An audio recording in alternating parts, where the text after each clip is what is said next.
July 1st, 1941, 11:30 hours, Tokyo, Japan. Eva Toguri stood on the dock at Yokohama, watching the SS President Coolidge disappear toward the horizon, carrying the last group of Americans being evacuated from Japan as tensions between the two nations approached the breaking point.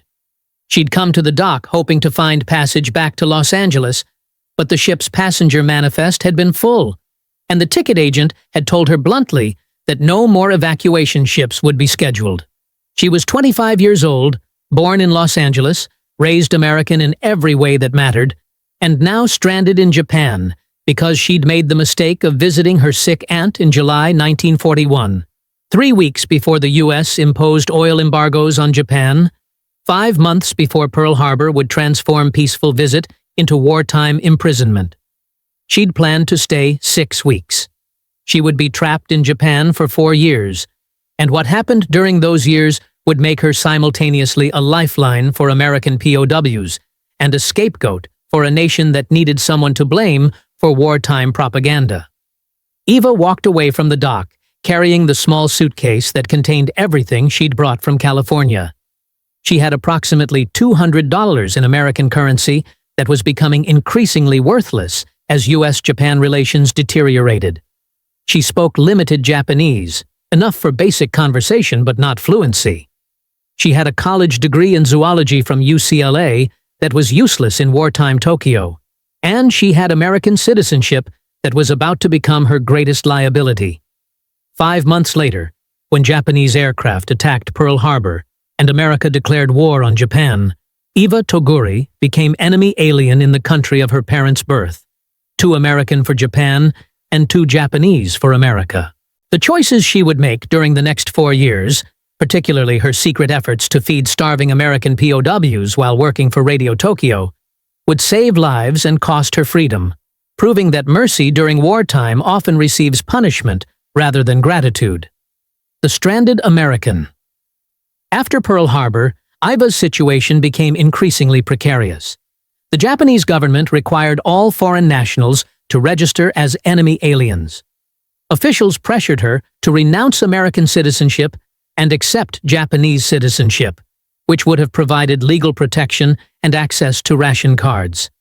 She refused repeatedly, insisting she was American and would remain American regardless of where geography had trapped her. The refusal came with severe consequences. Without Japanese citizenship, Iva couldn't receive ration cards for food, clothing, or other necessities that were distributed through government systems. She couldn't work in most occupations that required Japanese citizenship. She lived under constant surveillance as suspected foreign spy. The Kempeitai, Japanese military police, interrogated her multiple times about her background, her family in America, whether she was gathering intelligence. The practical challenge was survival without legal status, or resources in wartime economy, where everything was rationed and controlled. Eva found work where she could, initially as typist for a Japanese news service that needed someone who could type English, later at Radio Tokyo, where English-language broadcasters were required for propaganda programming directed at Allied audiences. The radio work paid minimally, but provided access to the building and, eventually, to the American POWs who were forced to work there. The POW broadcasters. By 1943, Radio Tokyo had begun using Allied POWs in propaganda broadcasts designed to demoralize American and Allied forces in the Pacific. The prisoners, primarily Americans, Australians, and British, were forced to work in radio studios producing programs that Japanese authorities believed would undermine Allied morale and encourage defeatism.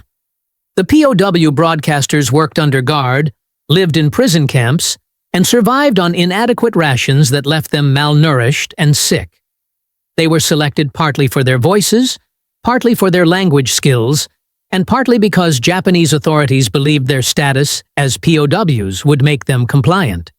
The reality was more complex. The prisoners cooperated enough to avoid execution while subtly undermining propaganda through tone, word choice, and delivery that suggested they didn't believe what they were reading.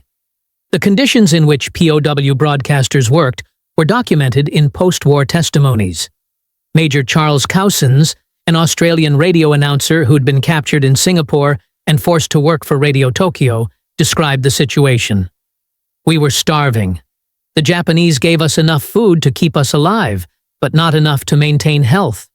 Many of us had beriberi, dysentery, and other diseases from malnutrition. We were weak constantly. The work itself wasn't physically demanding, but the psychological pressure of being forced to produce propaganda for the enemy while our comrades were fighting and dying was devastating." Eva Toguri encountered the POW broadcasters when she was assigned to Radio Tokyo as announcer. Her initial role was reading news scripts and introducing musical programs. She had no broadcasting experience, but spoke English fluently with American accent that Japanese producers thought would sound authentic to Allied audiences. The work was uncomfortable. She was reading propaganda for Japan against the country she still considered her own. But refusing would have meant arrest and possibly execution. The secret feeding. Eva recognized immediately that the POW broadcasters were starving. Their gaunt appearance, the way they moved slowly to conserve energy, the fact that they'd focus intensely on any food that appeared in the studio, all indicated severe malnutrition. She began bringing extra food from her own limited rations and secretly passing it to the prisoners when guards weren't watching. The feeding started small. Rice balls wrapped in paper, smuggled into the studio in her bag, and slipped to prisoners during breaks. Pickled vegetables. Occasionally fruit, when she could obtain any. The quantities were tiny by normal standards, but significant for men who weren't receiving adequate nutrition. A rice ball containing a few ounces of rice provided hundreds of calories that could mean the difference between functioning and collapsing. The risk was substantial. Japanese authorities treated any assistance to POWs as serious crime that could result in arrest, torture, and execution. The Kempeitai monitored everyone at Radio Tokyo for signs of disloyalty or sabotage. Being caught feeding prisoners would have been interpreted as collaboration with the enemy and dealt with accordingly. But Eva continued bringing food because she couldn't watch men starve when she had resources, however limited, to help. Major Cousins later testified about Iva's assistance. "She brought us food when she could. Not much. She didn't have much herself. But a rice ball or some vegetables when you're starving means everything. She risked her life doing it. If the guards had caught her feeding us, they would have killed her. She knew that, but she did it anyway. She was the only Japanese person at Radio Tokyo who treated us like human beings rather than propaganda tools." The food smuggling expanded as Eva found additional sources. She'd use her small salary to buy food on black markets, where transactions were illegal but available. She'd trade possessions for food she could pass to prisoners. She'd save portions from her own meals, going hungrier herself so prisoners could eat. The systematic assistance over months probably saved lives among POW broadcasters whose malnutrition was severe enough that small additional calories made medical difference. The broadcasts. Eva's work at Radio Tokyo required her to participate in propaganda broadcasts that were designed to demoralize Allied forces. The 0-hour program featured music, comedy sketches, and commentary that Japanese authorities believed would make Allied soldiers homesick and reluctant to continue fighting. Eva served as announcer and occasional participant in sketches. The broadcasts used the name Tokyo Rose, a generic term that Allied servicemen applied to various female announcers on Japanese radio, rather than specific individual. Multiple women broadcasters worked for Radio Tokyo during the war, but Tokyo Rose became catch-all designation for any female voice on Japanese propaganda radio. Eva was one of several women who filled that role at various times, though post-war she would be singled out as the Tokyo Rose, despite never using that name herself. The propaganda content was relatively harmless. Japanese scriptwriters weren't sophisticated about American culture and produced material that was more amusing than demoralizing. Eva and the POW broadcasters deliberately emphasized the entertainment aspects while minimizing propaganda effectiveness. They'd read scripts in tones that suggested skepticism. They'd insert subtle humor that undermined messages. They'd play music that boosted morale rather than diminishing it. American servicemen who listened to 0-hour generally enjoyed it as entertainment, rather than being demoralized by it. The music was better than what most armed forces radio could provide. The comedy was unintentionally funny because the cultural misunderstandings produced absurd content. The propaganda was so heavy-handed that listeners recognized it as propaganda and dismissed it. Post-war surveys of veterans who'd heard zero-hour broadcasts found that approximately 80% considered them entertaining rather than demoralizing, and approximately 60% believed the broadcasters were actually sympathetic to Allied forces despite being forced to work for Japanese radio. The double life. Throughout her time at Radio Tokyo, Eva maintained precarious double life, publicly working for Japanese propaganda while secretly assisting Allied prisoners. The psychological strain was considerable. She had to appear cooperative enough to avoid suspicion while undermining propaganda effectiveness when possible. She had to feed prisoners secretly while maintaining professional relationships with Japanese staff who would have reported her if they'd known. She had to preserve her American identity internally while presenting acceptable face to authorities who watched for disloyalty. The strain was documented in what little personal correspondence survived the war. In a letter to her family in California that was smuggled out through neutral diplomats, Eva wrote, "I am doing what I must to survive, but I have not forgotten who I am or where I belong. I help where I can, even when helping is dangerous. I am still American, regardless of what anyone here believes or what you might hear about what I am doing. Trust that I remain loyal to what matters." The POW broadcasters who worked with Eva understood her position and protected her as much as they could. They'd create opportunities for her to pass food by asking to speak with her privately about scripts. They'd position themselves to block guards' sightlines when she was handing over food. They'd divert attention when necessary to give her time to complete handoffs. The collaboration was mutual assistance. She helped them survive physically. They helped her survive legally by covering for her assistance. The war's end. When Japan surrendered on August 15, 1945, Eva Toguri experienced brief period of relief before disaster. She was free from Japanese authority, could potentially return to America, and might resume normal life after 4 years of strain and danger. The American POWs she'd been feeding were liberated and processed for repatriation. Several told their liberators about the Japanese woman who'd helped them, describing her assistance in terms that should have resulted in gratitude. Instead, American occupation authorities began searching for Tokyo Rose as suspected war criminal. Journalists covering the occupation wanted to identify the woman whose voice had been broadcasting Japanese propaganda for years. The story had dramatic elements that would sell newspapers: American woman broadcasting for enemy, exotic nickname, propaganda work that could be portrayed as treason. The fact that multiple women had worked as announcers, that the broadcasts had been relatively harmless, that listeners had found them entertaining rather than demoralizing, none of those complications interfered with narrative that journalists wanted to tell. Eva was arrested on October 17, 1945, identified as one of several women who'd broadcast as Tokyo Rose, and held for interrogation. The initial questioning focused on her citizenship status, whether she'd renounced American citizenship, whether she'd accepted Japanese citizenship, what her legal status was during the war. She maintained she'd remained American citizen throughout, had refused Japanese citizenship offers, and had worked at Radio Tokyo only because she needed employment to survive. The betrayal begins. The arrest initiated betrayal that would consume the next 6 years of Iva's life. Despite initial investigations finding no evidence of treason or deliberate propaganda on her part, despite testimony from liberated POWs describing her assistance to them, despite recordings of her broadcasts showing relatively innocuous content, American authorities and journalists pursued prosecution with determination that seemed disconnected from evidence. The initial investigations recommended against prosecution. Army investigators concluded that Eva had not committed treasonous acts, that her broadcasts were entertainment rather than effective propaganda, and that her assistance to POWs demonstrated loyalty to Allied forces rather than to Japan. The investigators recommended she be allowed to return to America without charges. But political and media pressure demanded prosecution.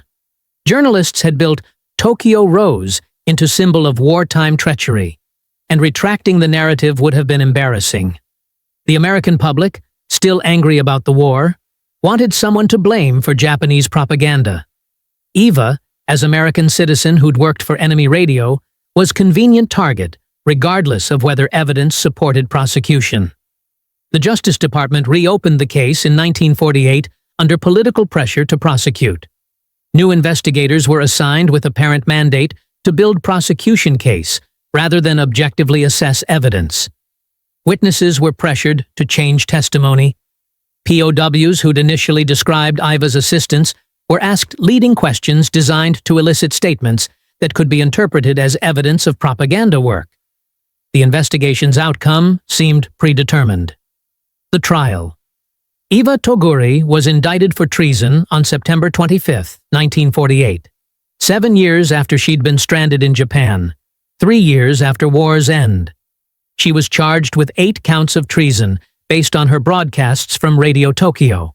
The prosecution alleged she'd broadcast propaganda designed to demoralize American forces, had given aid and comfort to the enemy, and had done so with treasonous intent. The trial began on July 5, 1949, in San Francisco. It lasted 3 months and became media spectacle. The proceedings were documented extensively, providing detailed record of what was either justice or persecution depending on perspective. The prosecution case was thin. Recordings of Iva's broadcasts showed relatively innocuous content: music introductions, comedy sketches, news readings that were obviously propaganda, but not particularly effective. The prosecution relied heavily on testimony from 2 witnesses who claimed Eva had made specific broadcasts that supported prosecution theory. Both witnesses later recanted, stating they'd been coerced by FBI agents who'd threatened them with prosecution if they didn't cooperate. The defense presented testimony from multiple POWs who'd worked at Radio Tokyo and described Eva's assistance. Major Cousins testified extensively about the food she'd smuggled to prisoners and the risks she'd taken. Other POW broadcasters corroborated the assistance. Several testified that Eva had deliberately undermined propaganda effectiveness by her delivery, and that she'd never expressed support for Japanese war effort. The prosecution countered by arguing that whatever assistance Eva had provided to individual POWs was irrelevant to the question of whether her broadcasts constituted treason. The broadcasts had occurred, she'd been paid for them by Japanese authorities, and intent could be inferred from her willingness to work for enemy radio. The legal theory was questionable, but sufficient for jury instructions.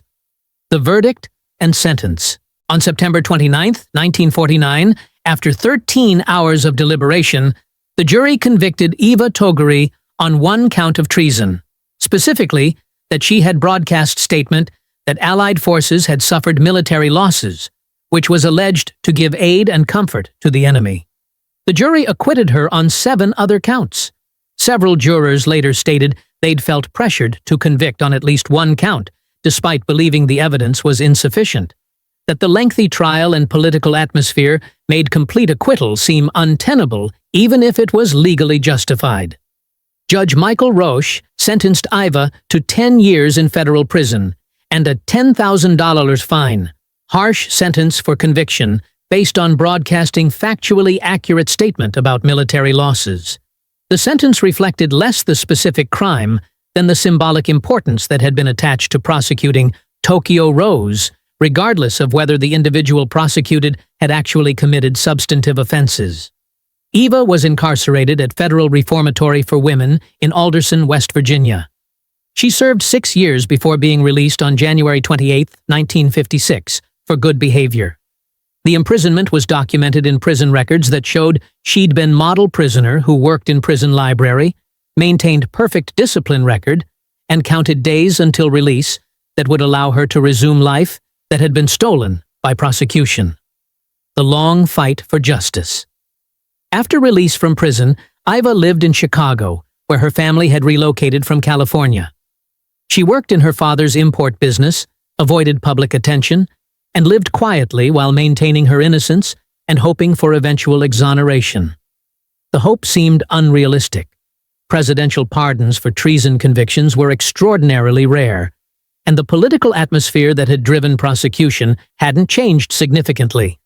The campaign for justice gained momentum in the 1970s as journalists began investigating the case more carefully. Investigative reporters discovered evidence that had been withheld from defense during trial, found witnesses who'd recanted coerced testimony, and documented FBI misconduct during investigation. The revelations raised serious questions about whether Eva had received fair trial and whether conviction had been product of political pressure rather than legal evidence. Veterans who'd listened to zero-hour broadcasts organized to support Eva's pardon petition. They testified that the broadcasts had been entertaining rather than demoralizing, that Tokyo Rose had been viewed as friend rather than enemy, that the propaganda had been ineffective. Several former POWs wrote statements describing Eva's assistance and arguing that she'd helped Allied forces rather than aiding Japan. The campaign culminated in petition for presidential pardon filed in 1976. The petition documented trial irregularities, presented evidence that had been unavailable during original proceedings, and argued that justice demanded correction of wrongful conviction. The petition was supported by veterans organizations, civil rights groups, and journalists who'd investigated the case. The pardon. On January 19, 1977, his last full day in office, President Gerald Ford granted Eva Toguri full and unconditional pardon for her treason conviction. The pardon didn't address guilt or innocence directly, but acknowledged that substantial doubts existed about whether justice had been served by prosecution and conviction. Ford's statement accompanying the pardon noted that Eva had served her sentence and that clemency is warranted based on her personal situation. The pardon restored Eva's civil rights and removed the legal stigma of treason conviction, but it didn't restore the years she'd lost to imprisonment or repair damage to her reputation. She was 60 years old when pardoned, had spent 6 years in prison, and had lived nearly 30 years under cloud of treason conviction. The justice came too late to undo most of the harm that wrongful prosecution had caused. Eva's response to the pardon was characteristically understated. In a brief statement, she said, "I am grateful to President Ford and to everyone who worked for justice in my case. I have always maintained my innocence, and I am pleased that I have been pardoned. But I would have preferred that the trial had never happened, that I had been allowed to return home without being prosecuted for helping prisoners and working for survival during wartime." The quiet remainder. After receiving her pardon, Eva Toguri lived quietly in Chicago for another 29 years. She granted occasional interviews to journalists researching the Tokyo Rose case, but generally avoided public attention.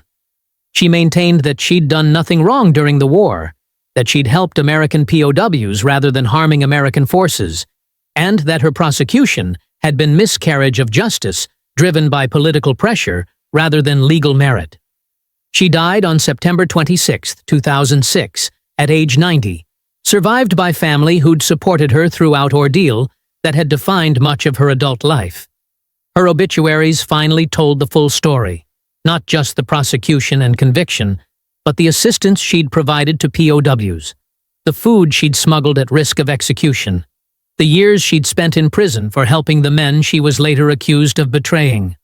The veterans who'd known her broadcasts and the POWs she'd helped wrote tributes describing what she'd meant to them. They emphasized that Tokyo Rose had been friend rather than enemy, that the broadcasts had boosted morale rather than undermining it, and that Eva Toguri had sacrificed her freedom to help prisoners who needed assistance. The tributes provided closure that legal proceedings had never achieved, recognition from the people who actually mattered, that she'd been on the right side, despite everything that had happened to her.